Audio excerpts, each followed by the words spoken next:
los dejaron en el monte, muy mal hecho, como perros allí tirados. Y después, a los 20 y tantos años, se los llevan a Madrid sin permiso, allí donde estaban, digamos, los asesinos.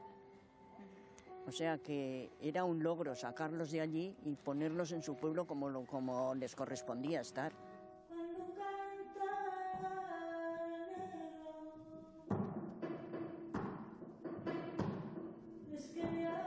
Tú piensas que era un pueblo de 4000 y pico habitantes, se mataron entre vecinos, y si no los mataron, los acusaron, y gente que venía de fuera los mataba. Que me da lo mismo, si lo acusaban ya era suficiente. Demasiado de bien que no ha habido revanchas ni ha habido nada. Demasiado de buenos éramos esa parte. Lo malos que fueron los contrarios. Últimamente se está hablando mucho de la posible exhumación de los restos de Franco, del Valle de los Caídos. ¿Tú crees que los van a sacar? Eso te iba a preguntar yo a ti. Ya me da igual lo que hagan, porque total, si lo sacan, ¿qué se va a conseguir?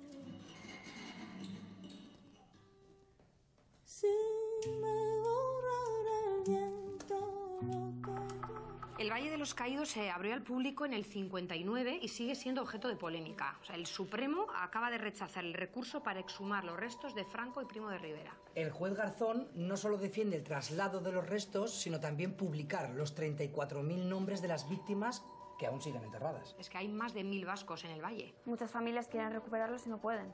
Hubo un grupo de navarros en el año 1980 que consiguió traer de vuelta los restos de 133 familias. Y la verdad es que desde entonces apenas ha habido exhumaciones. 2 el año pasado.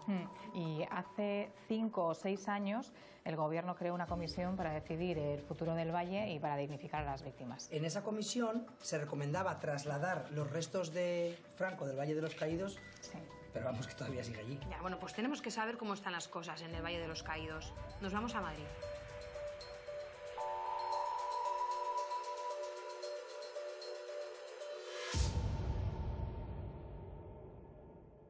Se encontraron en la arena los dos gallos frente a frente.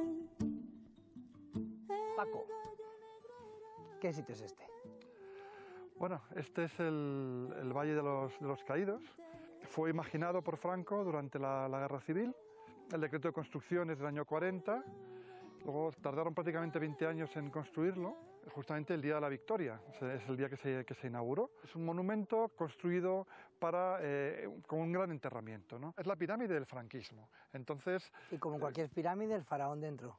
Bueno, eso es algo que sucedió después, pero que hace intratable el monumento. Cuando se va a inaugurar en el año 1958, el ministro de la Gobernación, Camilo Alonso Vega, hace una famosísima circular que va a los gobiernos civiles y luego a los ayuntamientos, en la cual se piden cuerpos para ser trasladados al Valle de los Caídos. ¿Cómo? ¿Había que llenar huecos? Sí, evidentemente, este era un panteón, y la idea original de Franco es traer aquí a todos los caídos por Dios y por España. De ambos bandos. Del bando nacional.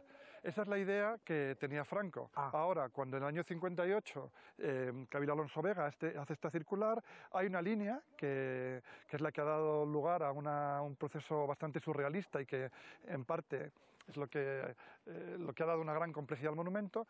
Él dijo que podían ser de ambos bandos. Y las familias piden que sean devueltos. Sí, para recapitular un poquito. En el año 2003, Fausto Canales, que es una persona muy conocida dentro del movimiento memorialista, va a exhumar la fosa común donde estaba su padre y 6 personas más. Se encuentran la fosa común y se encuentran restos de huesos, pero no está lo que es la fosa común. Y descubre el acta de la exhumación del año 59, en el que se dice que su padre, que es uno de los que estaba en la fosa común, había sido trasladado al Valle de los Caídos. Y él y otras personas de su entorno, digamos, fueron los que pusieron en el espacio público esta idea, o que trasladaron esta revelación de que se habían abierto fosas comunes de republicanos para ser trasladadas al Valle de los Caídos. ¿Ha podido recuperar? No. Él ha intentado por todos los medios, a través de, con diversos juristas, por la vía penal, pero esto está sellado con un montón de candados. Aquí no hay posibilidad posibilidad, de momento no ha habido ninguna posibilidad de hacer ningún tipo de Bueno, hubo una exhumación en los 80, efectivamente, por parte además de Pueblo Navarro. Sí, efectivamente, en 1980 salieron 155 cuerpos, pero... ¿Y por qué se consigue que ellos sí ya eso no? Sí que... Si entonces no había ni siquiera ley de memoria histórica. Es que parece que vamos para atrás, ¿no? Una cosa que en el año 80 parecía lógica y de hecho pues, el ministro en aquel momento no lo aceptó y se gestionó a través de patrimonio y se devolvieron estos cuerpos, ahora es imposible. ¿En qué estado llegan aquí los cuerpos? Bueno, imagínate, son restos cadavéricos, ¿no? Ya son 20 años después de la guerra. Si es una persona que está claramente identificada, venían en una caja individualizada. Luego había otras cajas que acogían en torno a 15 cuerpos. Aquí hay 28 niveles de enterramiento. ¿En qué estado se encuentran ahora esos huesos, esos cuerpos? Bueno, eso es casi un secreto de Estado. Los benedictinos tienen acceso al cementerio, ellos entran, salen y saben perfectamente lo que hay dentro, ¿no? ¿Existe un registro del número de vascos que aquí están dentro? Hay más de 1000 vascos, fundamentalmente alaveses, más de 600 alaveses. Aquí hay 33.000 cuerpos y hay un número indeterminado de republicanos. No sabemos, hay más de 12.000 desconocidos y de esos tampoco sabemos cuántos de ellos son republicanos o son de otra procedencia, pero que no tienen nombre y apellido porque tampoco fueron identificados, ¿no? Entonces el monumento encierra una enorme complejidad. ¿Tú qué harías? ¿Qué haría? Nosotros propusimos la exhumación del cuerpo de Francisco Franco. Y a mí me parece que es una cosa lógica y además tampoco... Y devolvérsela a su familia. Devolvérselo a su familia, negociar con quien haya que negociar. ¿Pero su familia quiere que esté aquí? Lo mismo que muchos otros familiares piden que salgan de aquí. Estamos hablando de política de Estado. ¿Qué ha pasado con Mola y Sanjurjo en Pamplona? Parecía que tampoco aquello se podía mover. El caso es el mismo, estaban enterrados en sagrado. Parecía que aquello era inamovible y sin embargo ya está. Yo vengo aquí con muchos extranjeros. La gente que viene de fuera, de España, no da crédito. Nosotros lo tenemos como normalizado, el Valle de los Caídos. ¿Qué ocurriría si hubiera una basílica en Berlín con Hitler y Himmler, un montón de soldados alemanes y algunos restos de judíos en torno a ello? Sería absolutamente... La gente pensaría, esto no es posible, es absolutamente surrealista. Y todo esto, digamos, con un culto religioso, porque no hay que olvidar que aquí se hace una misa diaria, excepto los lunes, que homenajean ¿Se homenajea? Ya la propia misa es un homenaje, tienen flores frescas. Eso es también un tema ¿Qué quieres decir importante. con eso? Pues que se permite que se traigan flores frescas sobre la tumba de un dictador. Este monumento necesita una interpretación. O sea, lo que no puede ser es que tú vengas aquí y te estén hablando de la calidad estética de las esculturas o del prestigio de los escultores o de los arquitectos, etcétera, etcétera, y no se menciona en ningún caso la complejidad que rodea al monumento. La operación Retorno Navarra consiguió recuperar los restos de 133 familias, pero nos han contado que hubo errores. Es que se hizo todo tan en secreto, sin documentos ni registros. Se supone que entre los cuerpos recuperados estaban los restos de la fosa de Valcaldera, pero se les perdió la pista. ¿Y cuántos se perdieron? 52. Por lo tanto, hay familias que pudieron pasar página en el 80 y en cambio otras siguen buscando. Qué desencanto, si me forara el viento, lo que yo canto se miraron. Ana, tu padre y tu tío estuvieron los dos enterrados en el Valle de los Caídos de Madrid. Sí. Pero en el año 80 conseguís traerlos de vuelta a Lodosa. Así es, sí. Logramos traer los 5 que había de Lodosa. 52 de Pamplona, 27 de Corella, 15 de San Adrián, parece que era, 5 de Lodosa, 2 de Mendavia. Bueno, en total 133 se trajeron, sí. La única vez que se ha conseguido Que se ha conseguido exhumar de allí, sí. Un gran logro. Un gran logro. En primer lugar, los dejaron en el monte muy mal hecho, como perros allí tirados. Y después, a los 20 y tantos años, se los llevan a Madrid sin permiso, allí donde estaban, digamos, los asesinos. O sea que era un logro sacarlos de allí y ponerlos en su pueblo como les correspondía estar. Ahí podemos leer el nombre de tu padre y de tu tío. Eso es, sí. ¿Quiénes eran ellos? Los trabajadores, todos labradores, que se cogían, se denunciaban y se asesinaban después simplemente por ser republicanos. Los detienen en Lodosa, se los llevaron a la cárcel de Estella, pero a la cárcel de Estella no llegaron. En Averín paró el camión que los llevaba y allí los bajaron de madrugada y allí los asesinaron en la carretera. ¿Y tu madre sabía, por ejemplo, dónde estaba enterrado? Sí. ¿No ves que los mismos que los llevaban eran de Lodosa? Entonces ellos mismos, el pez por la boca se pierde, ellos mismos comentaban lo que habían hecho, inclusamente presumían, incluso, hoy hemos matado a tantos. Y mi prima, que es de mi misma edad, vivía en Estella en esas fechas y sabía dónde estaban enterrados. Y alguna compañera de trabajo le dijo, oye Alicia, ¿tú no dices que tu padre estaba enterrado en tal sitio? Y dice, pues han sacado, está la fosa abierta. Y estaba abierta, no se avisó a nadie, se sacaron sin saber.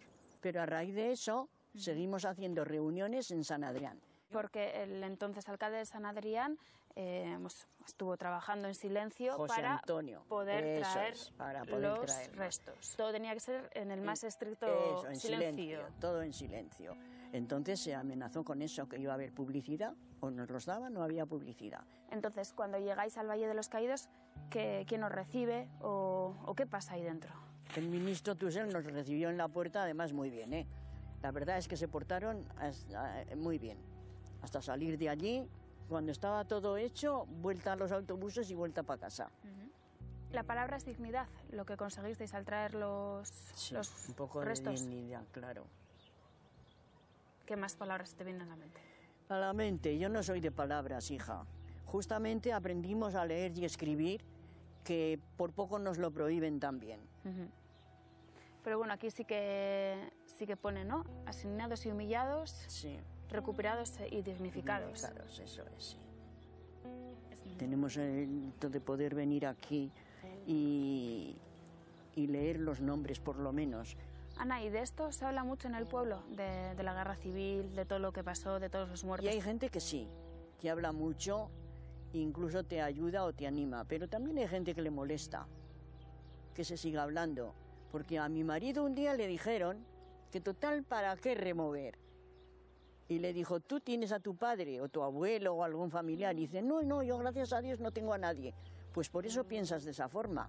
Tú piensas que era un pueblo de 4.000 y pico habitantes, se mataron entre vecinos, y si no los mataron, los acusaron, y gente que venía de fuera los mataba. Que me da lo mismo, si lo acusaban ya era suficiente. Demasiado de bien que no ha habido revanches ni ha habido nada. Demasiado de buenos éramos esa parte. Lo malos que fueron los contrarios. Ana, últimamente se está hablando mucho de la posible exhumación de los restos de Franco, del Valle de los Caídos. ¿Tú crees que los van a sacar? Eso te iba a preguntar yo a ti. Ya me da igual lo que hagan, porque total, si lo sacan, ¿qué se va a conseguir?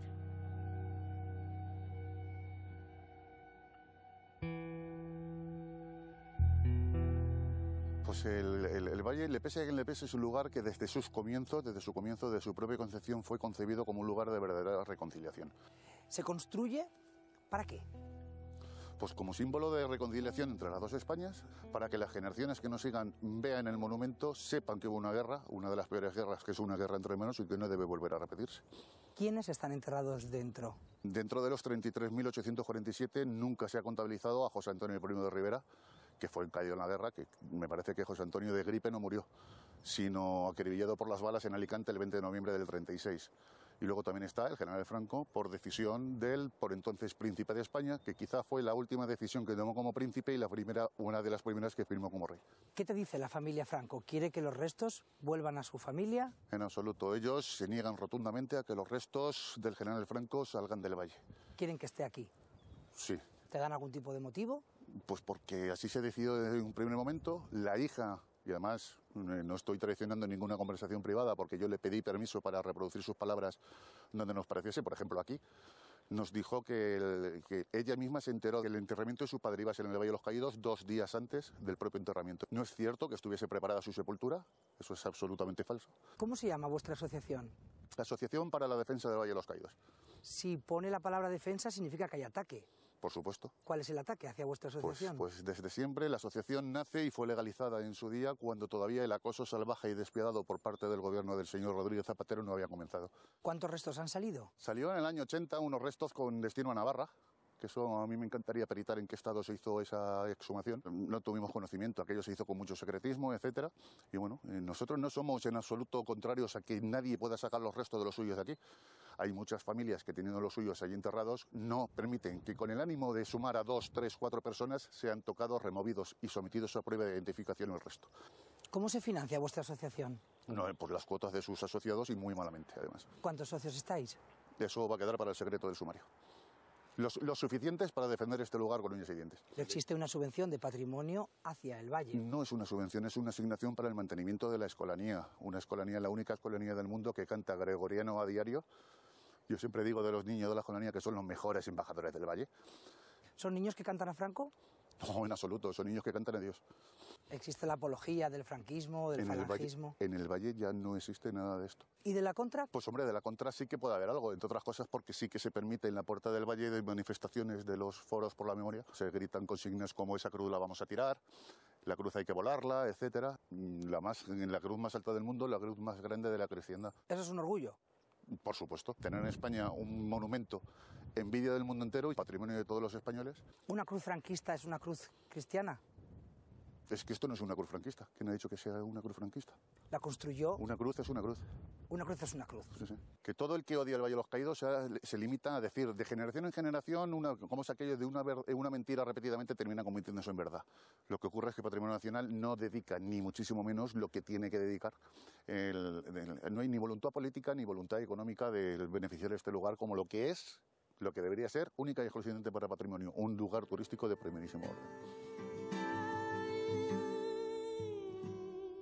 Es que yo miento, que el cantar que yo canté lo borra el viento. Ay. En el año 1980, su marido, Teresa, y tu padre, Emilio, organizan lo que han llamado la Operación Retorno y es capaz de lograr sacar 133 restos humanos del Valle de los Caídos de Madrid, una cosa que nunca se ha vuelto a hacer. ¿Cómo empieza tu marido a organizar la Operación Retorno?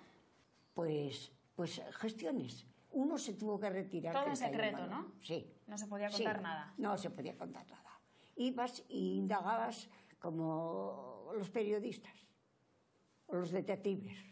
Los primeros pasos se empezaron a dar ya a finales del año 78. Y bueno, felizmente culminaron en febrero de 1980, que es cuando se lograron traer los restos después de numerosas gestiones y después de numerosos viajes a Madrid y a distintos departamentos y ministerios de la época también. ¿Quién era tu abuelo? ¿Por qué fue fusilado? Simplemente un obrero cualificado y con un carné afiliado a izquierdas y con un carné de la OGT. ¿Lo detienen, me imagino? Más que detenerlos, los citan al ayuntamiento de entonces. Del ayuntamiento los metían en el calabozo y luego por la noche, la madrugada del 24, los sacaron en un camión y luego los pararon en una cuneta en el término de Lorca y allí es donde los mataron. Normalmente lo que era la costumbre macabra de aquella época les dan el tiro de gracia. Pasó un pastor que fue el que los vio y ese mismo señor del pueblo de Arandigoyen, con toda su buena voluntad, su buena fe o sus de eso, los enterró en el cementerio de Arandigoyen. Entonces, ¿cómo terminan los restos de vuestro abuelo en el Valle de los Caídos de Madrid? Cuando se inaugura el Valle de los Caídos, sobre el año 58-59, para mayor gloria entonces de Franco, pues lo que hacen es intentar sacar de los cementerios gente representativa de todos los sitios o caídos en la guerra. Así es como los exhuman del cementerio de Arandigoyen y los trasladan al Valle de los Caídos. Tenemos la documentación notificando que sí se habían cogido esos restos y se habían trasladado al Valle de los Caídos. Notificando sí, pero jamás pidiendo permiso, me imagino. No, en absoluto. Eso que se cuenta siempre, que se pedía permiso ni autorización. Ni han pedido un perdón. Eso de que se cuenta de permiso de autorización, eso no es cierto y, vamos, en ninguno de los pueblos, ni ninguno que se hacía con ellos ni que no se hacía. Se formó una especie de comisión que se reunían en mi casa, que eran fundamentalmente 4 personas, que eran Claudio Gainza de Ayo, Fernando Íñigo de Azagra, Terencio Ruiz de Cárcar y mi José Antonio Ruiz, que era mi padre. Me has dicho al principio que ellos no creían que iban a conseguir lo que consiguieron. ¿Por qué crees que lo consiguieron? Yo creo que la propia tenacidad, la propia constancia el ir con muchas convicciones y el ir muy de cara. Cuando fueron a Madrid y hablaron con el general, las primeras palabras que le dijo mi padre, bueno, ¿ustedes qué desean o qué quieren, qué pretenden con esto? Y le dijo, pues mire, somos las ramas de los árboles caídos aquí y lo que queremos es que ese árbol esté en nuestra casa. Pues esta es la carta original y la estancia final dirigida a mi padre del general Villavicencio de Patrimonio Nacional, donde ya les autoriza. Esto está fechado el 17 de enero de 1980, donde les autoriza a sacar una serie de cajas, que son las únicas y después ya un salteo que se han podido sacar. Cuando llega este papel a tu casa o a manos de tu marido, ¿qué te cuenta? ¿Cómo te lo cuenta? Que le han dado el permiso, finalmente. Uy, loco de contento. Loco de contento. Y yo más. ¿Y en el pueblo cómo se vivió esto? Mal. Mal. Porque habían sido unos los que habían matado, pero otros los que mataban. Las cosas eran muy recientes y existía gente que había participado en los fusilamientos directamente y la gente luego que estaba afectada. Pero la reacción del pueblo en general, porque eran muchas viudas y tal, pues la verdad es que fue excelente. Y en pocos meses organizáis 2 autobuses. Sí, prácticamente al mes siguiente se organiza un par de autobuses, un viaje a Madrid. ¿Qué se encontraron allí? ¿Cómo fue el recibimiento? Cada pueblo bien colocado. Estaba como un nicho sin tapar, escrito Arandigoyen, tal sitio, tal sitio. Y dijeron, están bien aquí, pero mejor están en su casa. Tú ese día no fuiste en los autobuses, pero me has dicho que tú en el Valle de los Caídos sí que has estado. Sí, he estado. ¿Y sé lo que pasó. Una desartaguda se orinó en la tumba de Franco, aunque sea fea. No sé si se puede decir. Por rabia. De rabia, de impotencia. 18 de febrero de 1980. Llegan los restos de esas 133 personas a San Adrián y al resto de los pueblos de alrededores. ¿Cómo se vive eso en el pueblo? Como una fiesta. Que no se vuelva a repetir, dijo tu padre en la puerta de la iglesia. Que esto no se vuelva a repetir. ¿Y por qué es tan importante, en este caso para vuestro padre, porque bueno, al final era su propio padre, el hecho de tener los restos en casa, de poderles dar un entierro digno, bueno, como cada uno quiera y enterrarlo? Porque cada uno tiene lo suyo, la honra y la dignidad, que ellos lo tuvieron. Sí, bueno, sobre todo mi padre lo que no podía entender nunca, y lo decía bien claro, que esté durmiendo con su verdugo, y eso no lo podía echar de sí.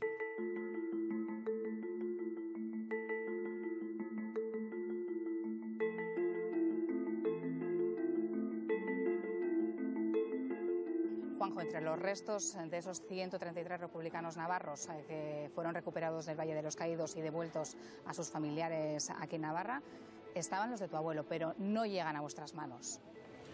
No llegan porque hubo un follón de cajas, porque como no estaban identificados los cuerpos, los de Valcaldera aún no sabemos nada.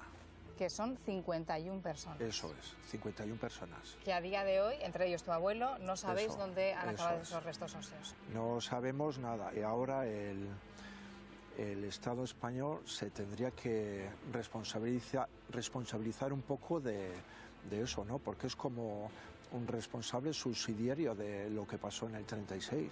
Que nos digan dónde están. Vamos a empezar por el principio, Juanjo. ¿Quién era tu abuelo y cómo murió? Mira, mi abuelo se llamaba Román Ibero Walde y vivía aquí en la calle Merced. ¿Aquí mismo? Sí, aquí. Bueno, cuando lo asesinaron tenía 43 años. Entonces era vicepresidente de un sindicato del ayuntamiento, pensamos que de UGT. Ajá. Y era socialista, republicano, y por pensar de una manera distinta, pues lo fusilaron. Lo metieron en la cárcel. Al siguiente día del alzamiento, el 19 de julio, como a mucha gente que cogieron por el Casco Viejo y por todos los pueblos, le dieron la libertad y los estaban esperando los fascistas, los carlistas, y los llevaron a las Bardenas, a 53 personas.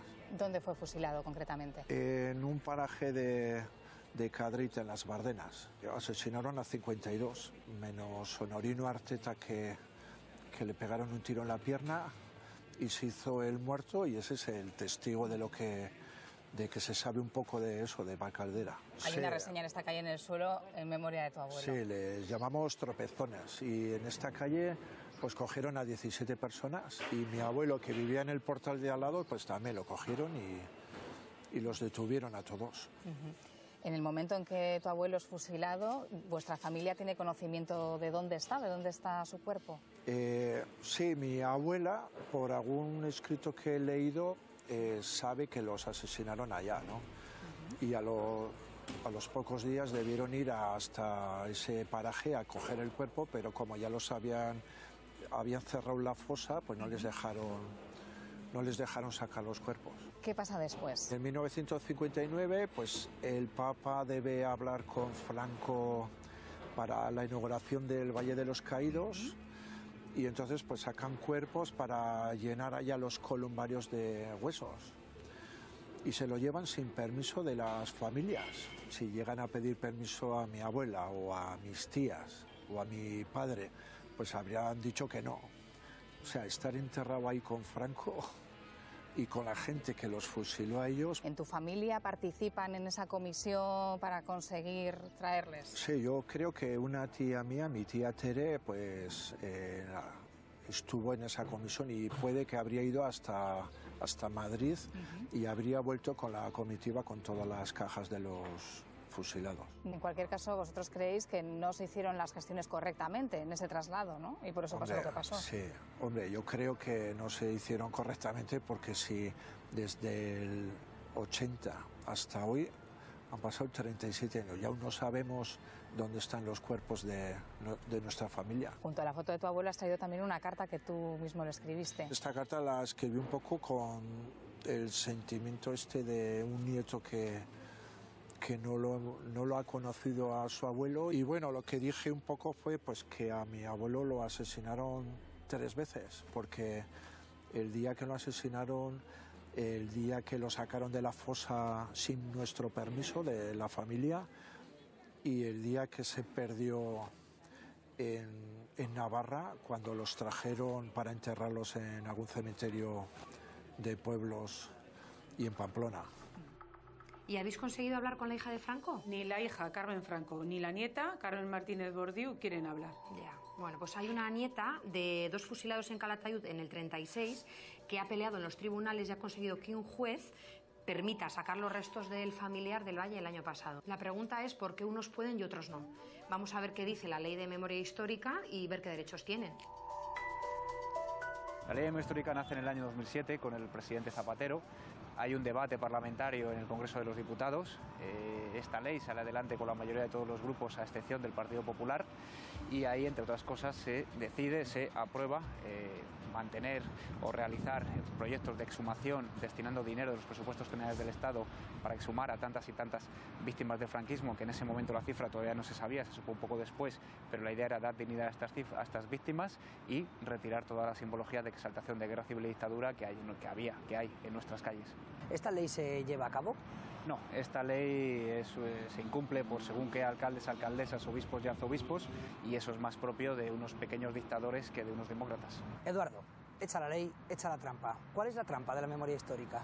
Yo creo que el fallo de esta ley es que no sanciona ni remite a otra norma que pueda sancionar.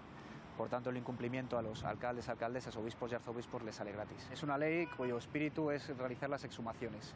Las últimas ayudas que se otorgaron para esto las firmó el ministro Jáuregui en noviembre del 2011, con lo cual han pasado 6 años y no se ha dado ninguna ayuda. Las víctimas del franquismo, uno de los problemas que tienen es que no saben, y yo también lo tenía como abogado, es que no saben a qué ventanilla tienen que ir para presentar su demanda, su denuncia, su instancia, con lo cual que no nos expliquen, que nos estén dando facilidades, porque lo que nos están haciendo es ocultarnos. Por desgracia, pese a que hay una ley en vigor desde hace 10 años, la única forma que tenemos de iniciar esto es primero con un derecho de petición, que es una reclamación previa, después una demanda judicial, después una sentencia en firme y después que esta sentencia se ejecute. Hasta que no se dan estos 4 pasos, por desgracia no podemos avanzar. Eduardo, cuando hay una exhumación, ¿los gastos quién los cubre? ¿La familia? Por desgracia, desde el año 2011 son las familias las que tienen que agruparse, tienen que constituirse, tienen que buscar financiación, tienen que costearlo y tienen que contratar, entre comillas, un equipo de expertos que realicen la exhumación, y hay que decir que el personal que está a pie de fosa lo hacen en unas condiciones, duermen en sacos, se levantan a las 5 de la mañana, buscan casas rurales lo más baratos posible sin que tampoco se reconozca esa labor que en mi opinión es la más importante de todo el proceso de exhumación de memoria histórica, y el personal a pie de fosa todavía no ha sido suficientemente reconocido. He calculado que con 1 millón de euros de los presupuestos generales del Estado, o sea, de ámbito nacional, con 1 millón de euros en 10 años, 10 millones, la cuestión de la memoria histórica estaría resuelta. ¿Tienes algún dato de familiares que quieran exhumar, no pueden? Las cifras que se barajan son 33.000, pero no son enterradas, son secuestradas, puesto que las víctimas no se les pidió autorización a sus familiares para estar junto al dictador, junto al máximo exponente de la guerra civil y dictadura. El Valle de los Caídos es un mamotreto franquista de exaltación de guerra civil y dictadura que recuerda la victoria del bando vencedor frente al bando vencido, ambos de una misma nacionalidad, a los que a los segundos se les robó la identidad. Esto no ocurre en ningún lugar del mundo, salvo en el Valle de los Caídos. Volviendo con las víctimas del franquismo, la Abadía Benedictina ha recibido 140.000 euros para realizar su trabajo, de los cuales no han dado cuenta. Las víctimas del franquismo, 0. Patrimonio nacional, 114 millones de euros. Las víctimas del franquismo tienen que buscarse la vida para realizar las exhumaciones. Por tanto, que no nos cuenten que eso representa lo mismo para todos. ¿El tiempo hace que uno tire la toalla? ¿La memoria se olvida? Aquí está prohibido rendirse. Nadie se puede permitir rendirse. No se rindieron tantas y tantas personas que lucharon por la democracia, no se rindieron tantos y tantos supervivientes en los años 40, en los años 50. Nosotros, mi generación, la tuya, no tenemos ningún derecho a tirar la toalla. Qué desencanto.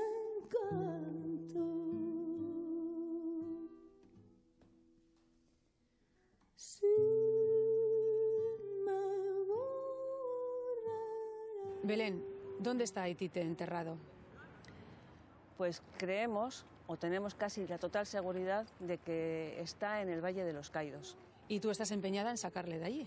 Yo estoy empeñada en sacarle de allí porque mi padre está mal, y creo que es una de las cosas que le debemos. Cuando él se atrevió a hablar de su padre, ya habían pasado muchos años. ¿Tu Aitite a qué se dedicaba? Mi Aitite era miñón del cuerpo de miñones de Vizcaya. El cuerpo Un de cuerpo miñones, policía vasca. perteneciente a la Diputación de Vizcaya, que después, a partir del golpe militar del 36, pues quedó disuelto. Después de haber habido una serie de juicios, incluso sumarísimos, penas de muerte y cárcel para muchos de ellos. Unos estaban calificados de nacionalistas, otros de rojos separatistas, otros de no sé qué. Una vez de que entran las fuerzas de ocupación fascistas, a todo el cuerpo de miñones le retienen en el Teatro Arriaga. Le llevan a unas dependencias que tiene la Diputación en la calle Parraguirre. Y entonces la familia, pues claro, está investigando dónde está Barriaga, no está, en un sitio no está, en otro tampoco, y le dicen que se ha suicidado. Tu mamá no recibe ningún cuerpo. No. Va todo a una fosa común. Eso es. En el 37 muere, está enterrado en el cementerio de Derio, y en el 59 todos los restos de esa fosa común van, se supone, al Valle de los Caídos. Efectivamente. O sea, vosotros lo que queréis es que os devuelvan los restos de tu Aitite, ¿no? Sí. A nosotros nos gustaría estar en contacto con familias que estuviesen en la misma situación para poder llevar una acción conjunta. La sociedad Aranzadi habéis estado también con ellos. Os han hecho un informe. ¿Me puedes leer parte de ese informe? ¿Qué es lo que dice? Sí. Es perfectamente posible que se trate de una persona inhumada en el cementerio de Derio el día 7 del mismo mes, que se encuentra identificado como Soldado Corneta, procedente del hospital, que fue inhumado en la sepultura número 631 de la manzana número 14. Este mismo caso fue exhumado para su traslado al Valle de los Caídos el 23 de marzo de 1959. ¿Y pareja, hasta dónde tenéis pensado llegar? Yo quiero traer los restos de mi Aitite aquí. ¿Tu padre nos contaba nada porque era una manera como de borrar la historia, de no recordar aquello? ¿De miedo? Sí. Sí, sí, lo tengo Por clarísimo. supuesto que ha habido miedo, claro, eso sí.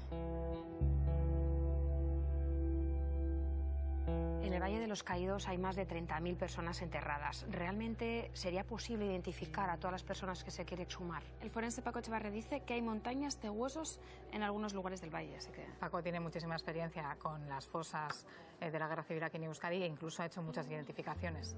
Está claro que si alguien puede saber cómo se puede organizar una operación tan importante, es él.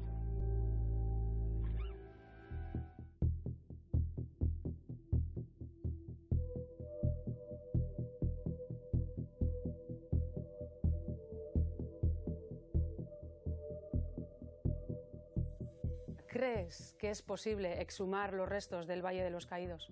Sacarlos sí, se contrata a unos operarios, empiezan a sacar todo con unas carretillas y sacarlos sí, pero habrá que reconocer de todos los modos que para intentar buscar a 10, 15, 30 o 100 personas entre las 33.000 no se pueden crear falsas expectativas, el tema es difícil y hay que planteárselo de esa manera. Paco, ¿tú cómo lo harías? Yo lo que haría es, en una semana, hacer un sondeo cata.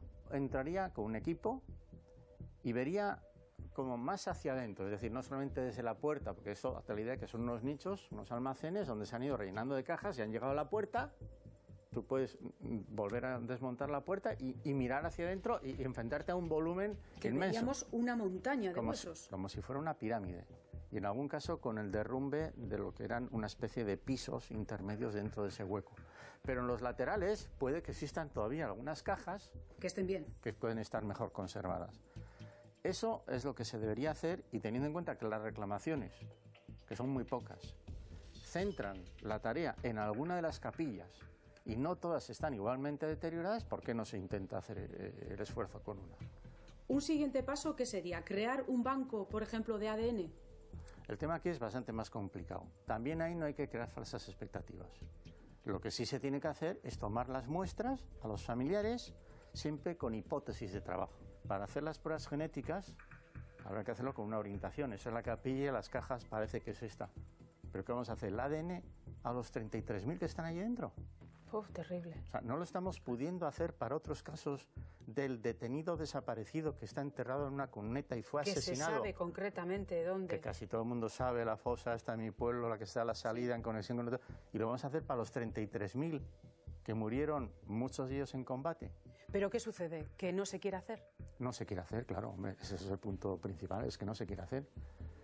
Hay mucha gente que dice, no, eso no lo vais a tocar vosotros. ¿Y con quién hemos topado ahora? Gentes que tienen una visión preconstitucional de la vida, de las cosas, de la historia que vivimos en la actualidad, que se sienten propietarios o dueños, o que todavía nos tienen que decir a los demás cómo tenemos que pensar o qué tenemos que decidir. Ese es un colectivo que sociológicamente existe, y que va a votar además, y que tiene influencia, que tiene peso. ¿Sabes lo que habría que hacer? Cambiar la simbología de todo aquello. Que el punto principal era que Franco saliera de ese sitio porque no murió en el contexto de la guerra.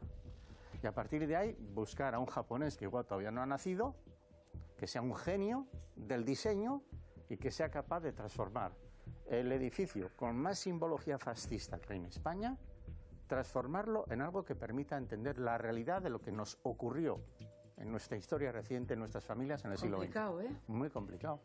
No creo que sea posible que avance el siglo XXI y siga existiendo ese lugar tal y como está ahora mismo. Paco, en la actualidad, ¿cuántas familias vascas están reclamando sacar a sus familiares del Valle de los Caídos? Nosotros tenemos en torno a 4, 5, 6 o hasta 8 familias, pero en total, para todo el Estado, yo conoceré como 15 ejemplos o unos 20. Es probable que si esto se pusiera en marcha, surgirían también otras iniciativas. ¿Y qué tienen que hacer las familias? ¿Qué pasos tienen que dar? Las familias lo que tienen que hacer es lo que están haciendo hasta el presente, reunirse, están casi coordinadas a través de asociaciones de memoria histórica, tienen incluso abogados, hay algunos abogados que ya les están asesorando en este punto. No es que tengan que hablar con nosotros, que no somos nadie, lo que tienes que tener es una estrategia administrativa o judicial para gestionar este asunto y para eso están los profesionales del derecho. ¿Cuántos cuerpos habéis exhumado en la actualidad? Entre unos equipos y otros, en 16 años han exhumado unos 8.000 esqueletos, son 8.000 personas, son 8.000 familias, son 8.000 allegados. Y cuando llegáis con los restos y se los dais a los familiares, ¿qué notáis que sienten esos familiares? Pues esto es muy complicado de expresar, porque de cada exhumación se puede hacer un guión cinematográfico. Hay gente que llora de alegría con lo que significa la conciencia, la injusticia, la emoción del momento, la pena porque su hermana murió hace 3 años y no ha tenido la oportunidad de ver esto. Sí, es esa mezcla que es como ambivalente, pero que es absolutamente humana. Es lo más importante lo que estamos haciendo. Lo más duro que yo he escuchado en una fosa es decir, ¡qué injusticia! ¡Qué injusticia! Nadie ha dicho voy a coger una escopeta con cañones recortados y voy a empezar a tiros. La gente es mucho más sensata que los políticos. Mi hermano Jesús nació aquí. dentro del Valle de los Caídos. Ya ves, antes nacíamos en casa también. ¿Dentro del valle? Es que en el valle vive gente. ¿Qué había antes? Antes era un monte pelado, quiero decirte, no había nada. He sido vecino del valle, yo vivía aquí 15 años aproximadamente, mientras mi padre trabajó aquí. Es el segundo monumento que trae más visitantes a nuestro municipio. ¿Qué tipo de visitantes? 300.000 personas visitan el Valle de los Caídos al año. Eso es un orgullo para el pueblo. ¿Cómo no va a serlo? ¿Cómo no va a serlo si además es un sitio que nos dio trabajo nada más terminar la guerra, cuando la economía estaba absolutamente hundida y toda la gente de la zona vino a trabajar al Valle de los Caídos? Perteneces a un grupo político, eres concejal de San Lorenzo del Escorial. Sí. ¿Cómo se llama el partido? El partido se llama AMI, Alternativa Municipal Española. Y una de las razones por las que fundamos este partido, precisamente una de las razones, es la defensa del Valle de los Caídos. La polémica se crea en los últimos años, a partir de la Ley de Memoria Histórica. Yo creo que es la Ley de Memoria Histórica, más que ser una memoria, es una desmemoria. Y creo que no ha sido bueno para el Valle de los Caídos. ¿Por qué? Una de las polémicas es por qué está Francisco Franco dentro. ¿A ti qué te parece? Yo soy de los que pienso que Franco, no tengo muy claro que se quisiese enterrar en el Valle de los Caídos. Yo sobre los cementerios y dónde se tiene que enterrar cada uno, creo que es cosa más de la familia. ¿Sabes lo que pasa, Carlos? Que aquí hay muchos caídos donde las familias no han podido decidir que estuvieran aquí dentro y los trajeron. Sí, bueno, yo creo que habrá gente que no haya tomado esa decisión. Muchos, las cantidades las tiene que decir con documentación quien dijo que no quería venir. Tengo una paradoja de palabras. Primero, se llama valle y estamos en lo alto. Y segundo, es de los caídos y en realidad debería ser de los traídos. De los traídos, bueno, llámalo como quieras. De los caídos, porque la palabra caídos tiene un significado. Buscas el diccionario de la Real Academia Española, caídos son muertos en una guerra. Pero también está Franco, que no fue muerto evidentemente, en la guerra. en eso no te lo discuto. Toda vinculación que tenga este valle al franquismo, a ideas preconcebidas fascistas, todo esto a ti, ¿a qué te suena? Vamos a ver, el Valle de los Caídos se hace cuando se hace. Yo no puedo, las pirámides no puedo separarla del Egipto de los faraones. Lo que tenéis que fundamentar realmente es en qué situación está el Valle de los Caídos para poder sacar a alguien.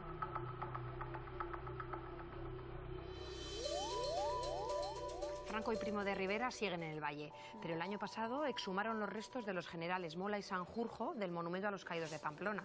Y de otras 6 personas más eran requetés. Pues este podría ser un referente que justificaría exhumar a Franco, ¿no? Bueno, lo que sí sabemos es que Paco Echeverría dirigió toda la operación.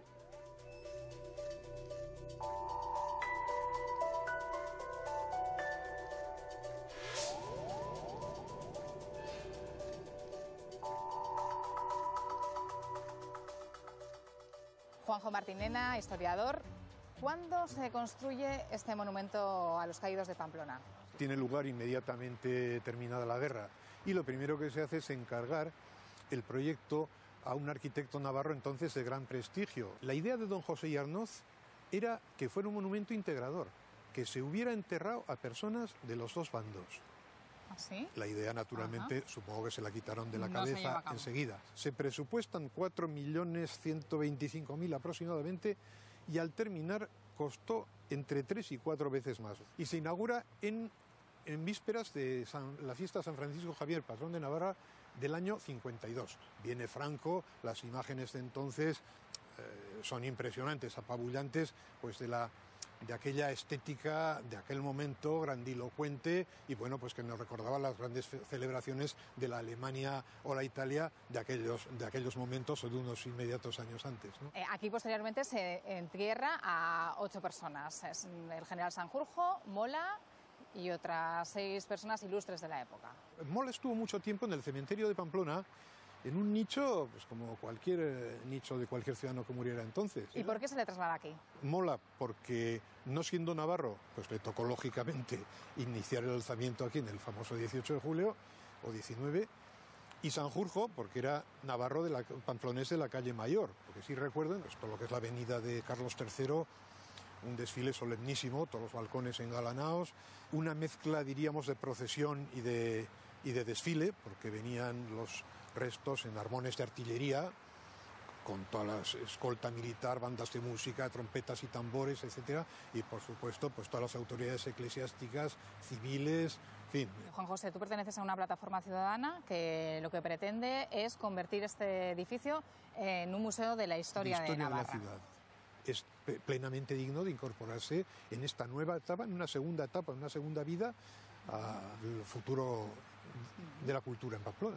Hay voces también que abogan por demoler el edificio, el monumento. Nos parece un solemne disparate. No sé, ¿nos podemos permitir destruir un edificio que es un referente arquitectónico, un referente urbanístico, en un segundo ensanche que es bastante pobre en obras de este carácter?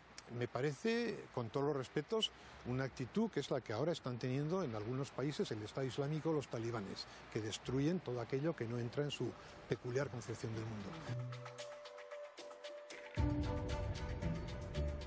Paco, tú fuiste el que dirigiste al equipo que logró desenterrar a los generales franquistas Mola y Sanjurjo del Monumento de los Caídos de Pamplona. ¿Cómo recuerdas aquel trabajo? Bueno, nosotros hicimos una tarea, pero no nos dejaron tocar ni a Mola ni a Sanjurjo, todo hay que decirlo. Fue también emocionante. Simbólicamente pues hay una fuerza ahí, tú piensas en toda una historia que se reúne en 7 segundos, se te pasa la historia de nuestros padres, la desgracia de que Mola diseñara una sublevación militar. ¿Qué te voy a decir? Cuando estábamos ahí dentro, pues estábamos las autoridades de la Iglesia, del Ayuntamiento y nosotros. Y hubo mucha cordialidad, no hubo, yo diría que ningún problema. ¿Necesitasteis la autorización del arzobispado? El arzobispado negoció previamente con el ayuntamiento y estuvo de acuerdo en que se llevara a cabo la tarea. Pero hay una cosa que hay que aclarar en este asunto de Pamplona, a diferencia del Valle de los Caídos, y es que el edificio no es propiedad de la Iglesia. El edificio es propiedad del ayuntamiento. ¿Y crees que por eso se pudo hacer? Claro. Porque el ayuntamiento, previamente a plantearse la exhumación, lo que hizo es descalificar el sitio como cementerio. Potestad que puede hacer cualquier ayuntamiento en su cementerio. Y en cuanto que ya no lo es, dice a los familiares, tendrán que venir por aquí a retirar los restos. A recoger los restos. Sí. ¿Qué quieren hacer? ¿Cómo quieren que lo hagamos? Vamos a respetar todas las condiciones que pongan. Pero estos restos salen de aquí. ¿Por qué? Porque esto deja de ser un cementerio. ¿Y esto no se podía trasladar al Valle de los Caídos? Pues parece que no. Porque el Valle de los Caídos, no sé, el edificio es propiedad del patrimonio del Estado, pero la Iglesia también es competente, hay algo más que competente, también es propietario de algo de lo que puede pasar allí específicamente en el recinto religioso. Entonces, si la Iglesia no autoriza, creo que es como imposible. Y sin embargo, en Navarra daba igual lo que dijera la Iglesia. Le puede parecer mal a la Iglesia, pero no puede oponerse. Pues imagínate tú que un día se saque a Franco de ahí. Yo creo que eso va a pasar. Así es. Sí, yo creo que pasará. Llegará un día en que incluso la propia familia incluso quizás prefiera. Ahora a la familia le dirán, no, no hay que hacerlo porque date cuenta que estos son unos asquerosos que lo están estropeando todo, ¿no? Esas frases que siempre nos han dedicado, ¿no? Pero yo creo que llegará un día en que dirá, bueno, vamos a ver, vamos a acabar con este enredo y que los muertos descansen en paz de una manera distinta a la que ahora ocurre. ¿Cuántos cuerpos se exhumaron en el Monumento de los Caídos de Pamplona? En total son 8 los que sacamos. 8 en total. ¿Cuándo se los disteis a sus familiares?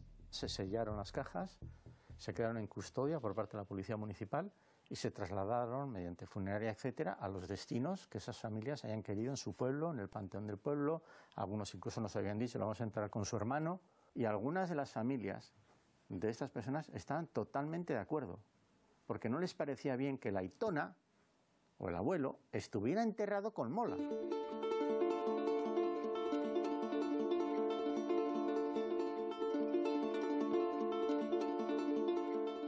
María del Pilar, usted es hija de Severiano Arregui, que luchó en el bando nacional y que fue enterrado en el Monumento de Pamplona, y ahora, hace unos meses, han sido sumados sus restos, ¿verdad? Sí.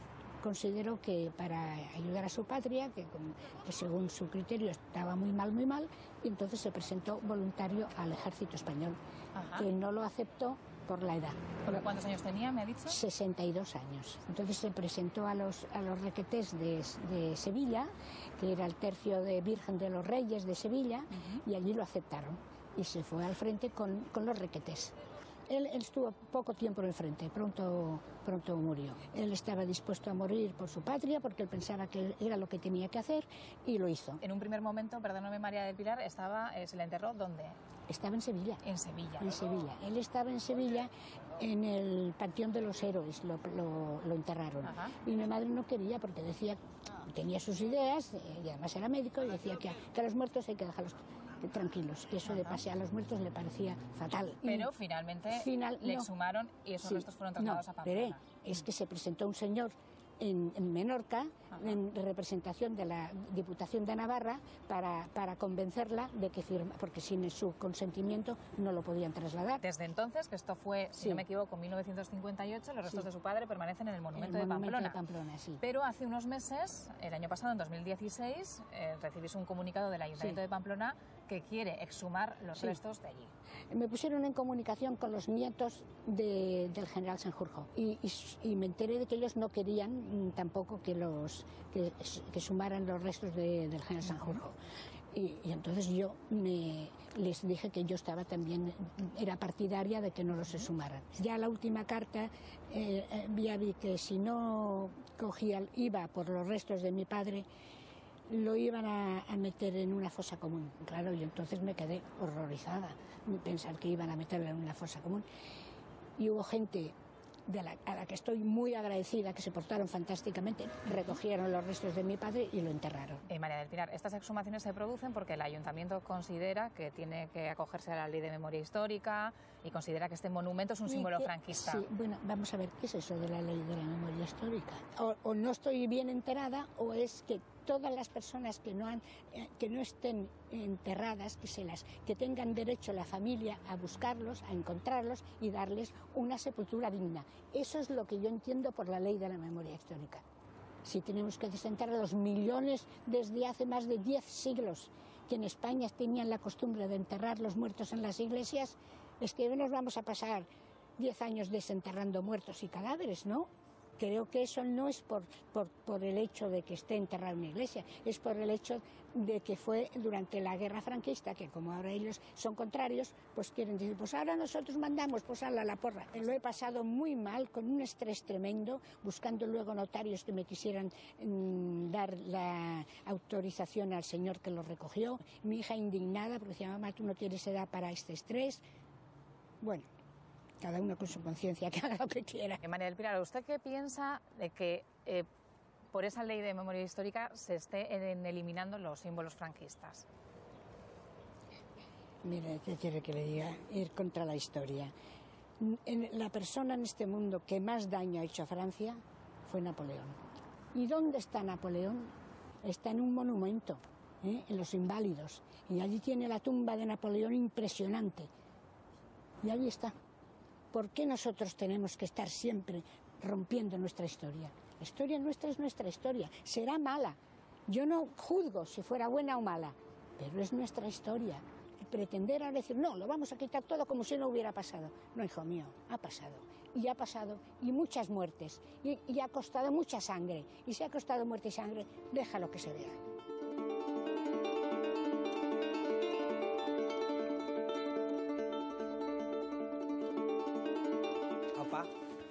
¿Qué tal? ¿Cómo estáis? Pues aquí investigando a ver qué símbolos franquistas quedan en Euskadi y qué va a pasar con ellos. Unos quieren quitarlos porque ofenden y otros creen que eliminarlos es borrar la memoria.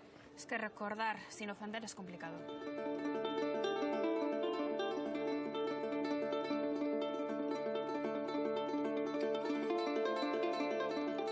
Virginia, tú has hecho un catálogo sobre símbolos franquistas en Euskadi. Actualmente, ¿cuántos símbolos franquistas hay en Euskadi? 84 más o menos, 31 en Vizcaya, 35 en Guipúzcoa y 18 en Álava.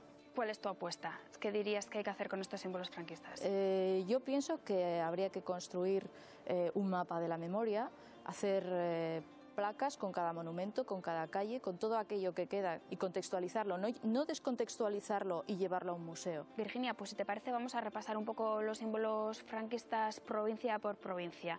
¿Cuántos símbolos franquistas hay en Vizcaya? Bueno, pues los más singulares podemos decir, en primer lugar, el escudo, el gran escudo en la plaza de Moyúa. En el cementerio de Derio hay 3 símbolos. En Portugalete también otro monumento a los caídos. Y en Ondarroa una cruz que recuerda a los caídos en el barco Baleares. Si te parece, vamos a Bilbao. ¿Qué pasa con el escudo de la Delegación de Hacienda? Es un escudo singular porque no tiene ni el yugo y las flechas, ni el lema Una grande libre, que es el que aporta el partido fascista, que después se va a unir a Falange Española, que son las Jons. En el cementerio de Derio también podemos encontrar varios símbolos franquistas. Sí, hay una gran cripta en la que se encuentran enterrados parte de las 224 víctimas que fueron asesinadas el 4 de enero de 1937. Ese día la Legión Cóndor bombardeó Bilbao y bueno, pues milicianos de la CNT, junto con algunos civiles armados a los que posteriormente se unieron algunos milicianos de la UGT, fueron a las cárceles en las que estaban encerrados los derechistas y mataron a 224 personas. Y aquellos que fueron fusilados en el muro, en ese muro, bueno, fueron fusilados algunos derechistas condenados por el Tribunal Popular de Euskadi. Álava, ¿cuáles son los símbolos más relevantes que quedan en este territorio? Bueno, pues en Vitoria-Gasteiz encontramos, por ejemplo, el escudo de la Catedral Nueva, el escudo del antiguo Gobierno Civil, en Olarizu una gran cruz, en Legutiano un monumento recordando a los que cayeron en la batalla de Villarreal, y en Fontecha una escultura, bueno, eso, el Fastio Litorio es el símbolo de la Italia fascista. El escudo de la Catedral Nueva de Gasteiz no está a la vista actualmente, ¿verdad? La diócesis decidió, antes que eliminar, bueno, se tapa el escudo.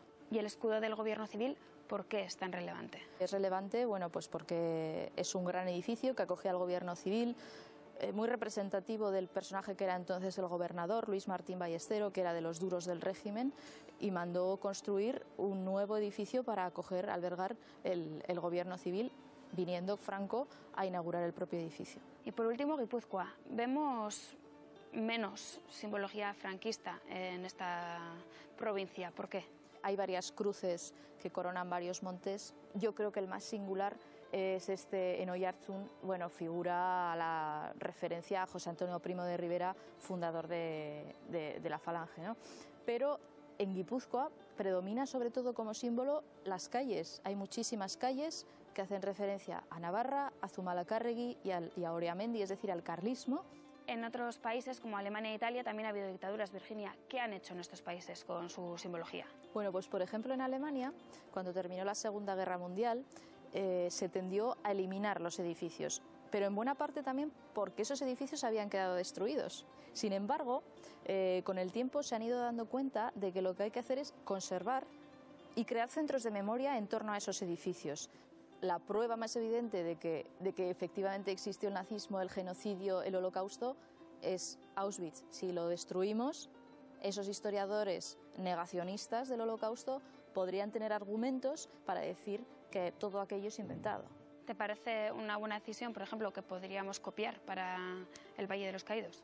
Yo creo que para que las futuras generaciones sepan quiénes fueron las víctimas, hay que conocer nuestra historia de esa manera, no destruyendo, sino contextualizando. Si lo llevamos todo a un museo, descontextualizas el símbolo. A mí todo lo que sea quitar este tipo de elementos exaltadores me parece apropiado. En Alemania una víctima del nazismo no pasea y ve una esvástica. Euskadi es la única comunidad autónoma que tiene elaborado el catálogo de vestigios. Curiosamente, es la única que en ese sentido, como comunidad autónoma, ha dado cumplimiento a la Ley de Memoria Histórica. No hay otra en España. Un catálogo de vestigios, para que lo entendamos todos, es el listado de simbología que hay en el municipio y quién es el titular del bien. Porque el titular del bien es el obligado a retirarlo, a redefinirlo dentro de las posibilidades. Vamos a ver. ¿Si se niega? Claro, tenemos que iniciar el procedimiento judicial y tenemos que demandar y tenemos que ejecutar y luego, aún así, yendo más allá, con una sentencia en firme, el alcalde se enfrenta a un delito de desobediencia, inhabilitaciones especiales, cárceles, etcétera, etcétera. Había un símbolo en la Plaza Moyúa, creo que llevaste tú el caso. Efectivamente. Bueno, ha sido una reivindicación a través del Banco de España al Ministerio de Economía y Hacienda. Tengo que decir que esa reivindicación también salió ahí, pero la reivindicación es anterior. Esta sentencia de la que hablamos yo la había tratado y el Ayuntamiento yo la había tratado y la responsabilidad no era del Ayuntamiento, la responsabilidad era del Ministerio de Economía y Hacienda, que ya ha aprobado su retirada y bueno, estaban con una excusa arquitectónica de ingeniería, supongo que no será tan larga como ellos cuentan. Como vengo de allí te lo anticipo, el símbolo sigue, ¿eh? Ya, imagino que lo que dice, pues eso, será dilatado indebidamente, pero el caso es que ya hay una resolución en firme que dice que eso se retira. En Navarra todavía quedan 224 símbolos franquistas. Eso que hace más de 40 años que se murió Franco. Es que hay muchas dudas sobre qué hacer con ellos. Para eso está la ley. Mira, en Gasteiz es polémica la calle José Lejarreta, porque fue un alcalde franquista y, sin embargo, él se encargó de restaurar la fiesta de los blusas. Pues hay 2 alcaldes que han sido denunciados por mantener el nombre franquista de sus pueblos. ¿Cuáles son? Pues mira, Guadiana del Caudillo en Badajoz y Alberche del Caudillo en Toledo. Antonio, eres alcalde de Guadiana del Caudillo, en Badajoz, y has sido denunciado por negarte a retirar el nombre franquista de tu pueblo. ¿Por qué te has negado? Esto viene ya de muy atrás, ¿vale? En 2012 nos hacemos independientes y a raíz de ahí el gobierno, que era entonces de la Junta de Extremadura, que es el mismo que hay ahora, del PSOE, pues me dice que o le quito el nombre al pueblo o no me da la independencia porque incumplimos la ley de memoria histórica. Pierden la Junta de Extremadura, la gana el Partido Popular y es el Partido Popular que me da la independencia con el nombre de mi pueblo. A raíz de ahí, pues hay diferentes denuncias, me interpuesta una de ellas un abogado de Madrid, Eduardo Ranz, diciendo que incumplimos la ley, que tenemos que quitar el nombre. Todo esto lleva varios procedimientos judiciales y al final la justicia lo que viene a decir es que las inadmite a trámite y simplemente nos obliga a hacer un catálogo de vestigios en la localidad. Un catálogo de símbolos franquistas, digamos, ¿no? Efectivamente, un catálogo de todos los vestigios que tienen que ver con nuestro pueblo. ¿Cuántos símbolos hay? Símbolos hay 82. ¿Y qué tipo de símbolos tenéis ahí en el pueblo? El nombre como tal, Guadiana del Caudillo. Tenemos la placa de inauguración del pueblo, simplemente refleja un hecho histórico de la visita del Estado entonces a nuestro pueblo. En su pueblo hay gente que está a favor y en contra, ¿no?, de cambiar el nombre del pueblo. Efectivamente, el resultado de las votaciones, el 60% votó a favor de mantener el nombre del pueblo y el 40%. Claro, y este tema ha ido más allá porque ha provocado controversias a nivel político. ¿Por qué le llamó el diputado socialista a usted, diputado del Partido Popular, fascista?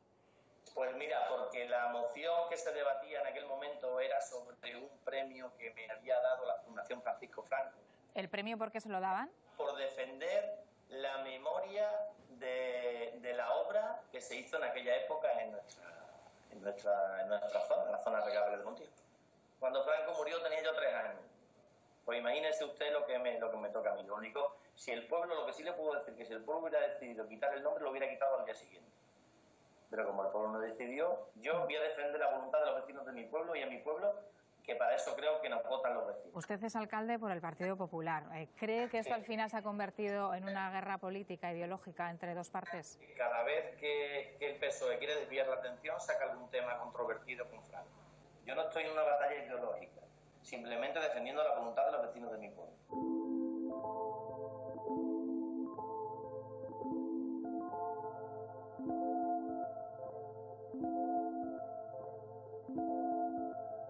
Andoni, Virginia, dentro del debate sobre la recuperación de la memoria histórica sí que hay gran polémica con el nombre de las calles, vinculadas a gente del régimen franquista. Estamos en la calle Lejarreta. ¿Quién era? José Lejarreta fue un médico vitoriano, fue alcalde de Vitoria entre 1941 y 1944 y fue posiblemente uno de los alcaldes más queridos de Vitoria. Él lo que hizo fue sacar a los blusas a la calle, incluso sin el permiso del gobernador civil, que entonces era necesario para salir en grupo un permiso del gobernador civil. Todos los años, el 5 de agosto, lo que se hace es ir a la tumba de José Lejarreta, porque cuando él estaba vivo, cuando él vivía, lo que hacían los blusas era ir a su balcón, le saludaban, agradecidos por lo que había hecho. ¿Habría que cambiarle el nombre a esta calle? No habría que quitarle la calle, habría que contextualizar. Andoni, ¿tú qué opinas? Consideramos que toda la persona que participó o colaboró con el régimen franquista, un régimen genocida, criminal, no tiene derecho a tener ningún tipo de reconocimiento ni de extinción. Es por higiene democrática y por un respeto a las víctimas del franquismo, por lo que consideramos que se debe cambiar el nombre. Retirar yo no retiraría, es parte de nuestra historia, tenemos que asumir que tenemos que aprender a convivir con nuestro pasado. ¿No te parece que por higiene democrática y por la ofensa que supone para algunas víctimas del franquismo mantener esos nombres es hiriente? Parte del ayuntamiento del que formó parte Lejarreta, hubo algunos concejales que precisamente porque sabían lo que había terminaron dimitiendo, pero entonces cuando a uno le nombraban no podía dimitir, porque además era la peor época del franquismo. Igual era peligroso dimitir o no aceptar un cargo, ¿no? Pero de ahí a que se le homenajee con el nombre de una calle o que se les nombre a otros hijos predilectos o la medalla de oro y así, eso es lo que nosotros no entendemos. De ahí la contextualización, yo creo que la contextualización siempre es buena, ¿no? Hay que ubicar a cada personaje, cada símbolo en su época. Una vez contextualizado y que la gente, la ciudadanía se haya enterado de lo que fue y lo que representa, puede haber una retirada y puede haber un lugar que se recoja todos los horrores de aquel régimen. Bueno, pero en ese sentido deberíamos revisar todo el callejero de Vitoria, porque todos los personajes que tienen calle en Vitoria podrían tener algo. Hombre, pues si se demuestra que cualquier personaje que tenga una calle en Vitoria conculcó o vulneró derechos humanos, yo también soy partidario de hacer una revisión, y si hay que quitarlo, se le quita. Según va llegando nuevos regímenes, van cambiando los nombres de las calles. No, en ese sentido yo también soy partidario de poner nombres neutros, o sea, que no tengan ahora vengo yo y lo quito y luego viene el otro y lo pone. No, en eso estamos de acuerdo. ¿Muchas heridas abiertas todavía? Sí, todavía hay heridas.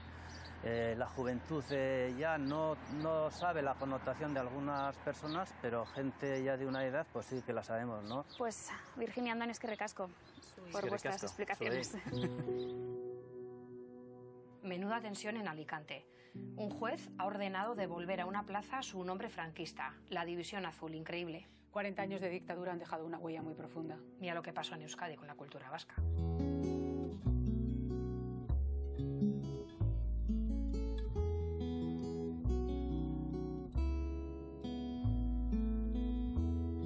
Yo nazco en enero del 56 en las faldas de Gorbea, en Cianduri, pueblo euskaldún. Me obligaron a aprender en castellano en clase, en la escuela. Escuelas nacionales, los chicos con los chicos, las chicas con las chicas, era así. Por hablar en euskera, porque apenas sabíamos castellano, nos ponían castigos. Para mí era un hecho muy importante el cantar el cara al sol. Yo no entendía lo que era aquello. Joder, qué bonito, qué bonito. Para ti era como un teatro. Claro, entonces, pero pues yo cantaba el cara al sol. Luego, cuando te vas haciendo mayor te enteras de lo que era aquello, ¿no? Tenías el frente de Gorbea, pero nunca se mencionaba. En el mapa existían la Sierra de Gredos y tal, el Gorbea no aparecía, ¿no?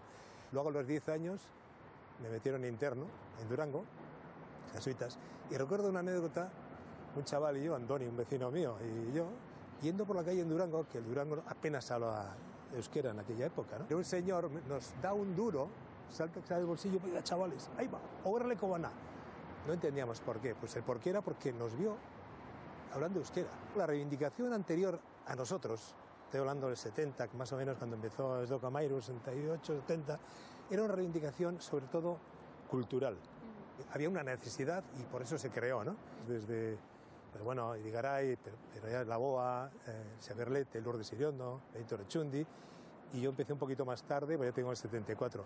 Y en aquella época pues hacíamos conciertos multitudinarios, pero multitudinarios, cuando veíamos que había 2.000 personas decíamos qué poca gente ha venido hoy. Imagínate, no todo el pueblo era rebelde, había mucho, siempre había pues una juventud más rebelde que empieza un poco a proclamar sus ansias de libertad, de justicia, que era por lo que empezamos, ¿no? En el 75 tú sacas tu primer disco, justo el año en el que muere Franco. También es bastante significativo. Es más, yo grabo el disco junto a Echeverry, este disco, en Madrid, Estudio Rexon. Empezamos a grabar en noviembre, que era cuando Franco estaba agonizando. Empujamos un poquito más a que cayera el caudillo, ¿no? Esto es lo que nosotros enviábamos al gobernador civil, canciones que supuestamente cantábamos, ¿no? Y entonces te tenían que sellar, y aquí hay unos sellos, por ejemplo, autorizado, denegado. Pero denegado era porque hablabas a ratia, imagínate, donde soy yo, amigos de la verdad, Arratia, ese O sea, aire tenías de... que mandar antes de un concierto las canciones que ibas a cantar en euskera, traducidas al lado en castellano, y ellos te ponían el sello. Claro, soñando anoche, imagínate, ¿no? Pues denegado. Pero es que a los versolaris les pasaba lo mismo. Es decir, y claro, no entendían que ellos improvisan. ¿Qué improvisación y leches? Oye, vosotros tenéis que cantar lo que está apuntado aquí. Entonces, claro, es no entender lo que es la cultura vasca y no querer entender que era peor, ¿no? Esas cosas las hemos vivido. Luego conciertos prohibidos, estábamos Echeverri y yo la primera parte, sería 75, creo. 75 o 66, creo que es 75. Y algún valiente pues puso una icurreña que, como sabes, estaba prohibida. Y acabamos la primera parte y luego venía Benito Rechundi la segunda parte. Que vinieron un montón de jeeps, el comandante Hidalgo, que creo que tenía la sede en Guernica, vinieron 14 jeeps, claro, empezó la desbandada, todos corriendo, y Benito no pudo actuar en ese concierto. Esas cosas pasaban. Y si te pregunto cómo crees que hay que recordar a Franco. Ha dejado estela y hay muchos franquistas, o que van de demócratas, que los hay. Y esto se comprueba día a día. Intentemos que una dictadura así, pues que no pueda volver, porque claro, siempre a la sombra es alargada y siempre tiene sus muchos seguidores. Cuando canta el gallo negro. 42 años después de la muerte de Franco, la mitad de la sociedad solo ha conocido la democracia. Saben lo ocurrido a través de la historia y las voces de los que vivieron la dictadura. Una época que ha dejado heridas que aún deben cerrarse. Familias que quieren traer a los suyos a casa y símbolos que deben despojarse de su contenido político. Entonces podremos pasar página y recordar sin dolor esa parte de nuestra historia que nunca debería repetirse. Si es que yo miento, que el cantar que yo canto lo borre el viento, ay, qué desencanto. Si me borrara el viento lo que yo canto. Se encontraron en la arena los dos gallos frente a frente.